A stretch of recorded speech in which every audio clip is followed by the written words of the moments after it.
MP Anwarul আজিমের লাশের অংশবিশেষ এখনও উদ্ধার করা সম্ভব হয়নি বলে জানিয়েছেন অতিরিক্ত police commissioner Harunur Rashid. Kolkata new টাউনে সঞ্জীবা গার্ডেন সহ বেশ কয়েকটি জায়গায় পরিদর্শন শেষে সাংবাদিকদের তিনি এসব কথা বলেন। হত্যার রহস্য উদ্ঘাটনে কসাই জিহাদকে জিজ্ঞাসাবাদ করেছেন বাংলাদেশের গোয়েন্দা কর্মকর্তারা। তার কাছ থেকে গুরুত্বপূর্ণ তথ্য পাওয়া গেছে বলে জানান হারুনুর রশিদ।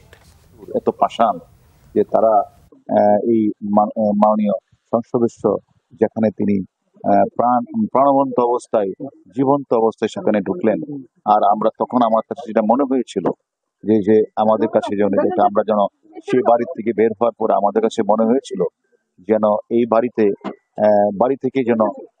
যেন এই যে বাড়ির ম্যাচ থেকে মনে হয় মাননীয় সংসদে মানে আকুতি মিনতি ব্যঙ্গানিকা আমরা শুনতে পাচ্ছিলাম।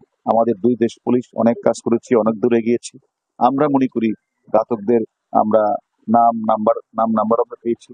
আমরা মনে করি একসাথে কাজ করে আমরা অবশ্যই তাদেরকে আইনের আওতায় এবং বিচারের মুখোমুখি কাজ করাবো।